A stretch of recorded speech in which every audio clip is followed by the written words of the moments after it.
ci sono stati 860 voti favorevoli, 2 contrari e 4 astenuti. Pertanto proclamiamo Enrico Letta segretario del Partito Democratico. Il giorno di Enrico Letta, salutato con il plauso anche dai Dem Veneti e della Marca. Finito l'esilio di Parigi, dove guidava la scuola di affari internazionali dell'Istituto di Studi Politici, il nuovo segretario del Partito Democratico rilancia la ricostruzione di un oggetto frammentato da correnti in una forza vera di centrosinistra e mette subito in chiaro una cosa.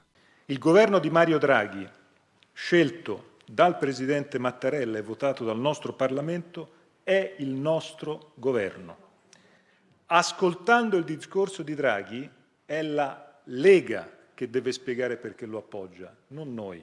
Ma fa anche capire come deve cambiare lo spirito dello stesso PD in futuro. Se noi siamo la protezione civile della politica, cioè se noi siamo costretti ad andare al governo perché gli altri portano l'Italia fuori dall'Europa, noi diventiamo il partito del potere. E se noi diventiamo il partito del potere, noi moriamo.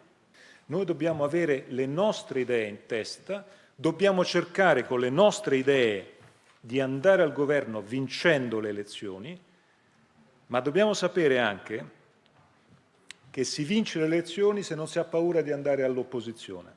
Ha parlato della necessità di riformare il PD sia nella testa sia alla base, rilanciando l'importanza dei circoli, commenta il capogruppo in regione Giacomo Possamai.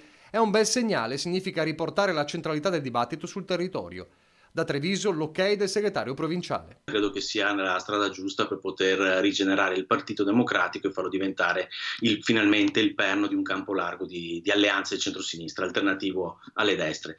Ma le polemiche sono già servite a innescarle una delle proposte del neo segretario. Io penso che sarebbe una cosa molto importante se questo tempo del governo Draghi, il governo di tutti insieme, il governo quindi in cui si faranno meno polemiche, fosse il periodo in cui finalmente nascesse la normativa di civiltà nel nostro Paese sullo ius soli.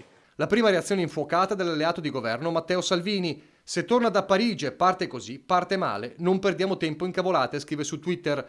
E il capogruppo di Fratelli d'Italia alla Camera, Francesco Lollobrigida, rincara la dose. Delle volte, scrive, è meglio lasciare all'estero i cervelli in fuga.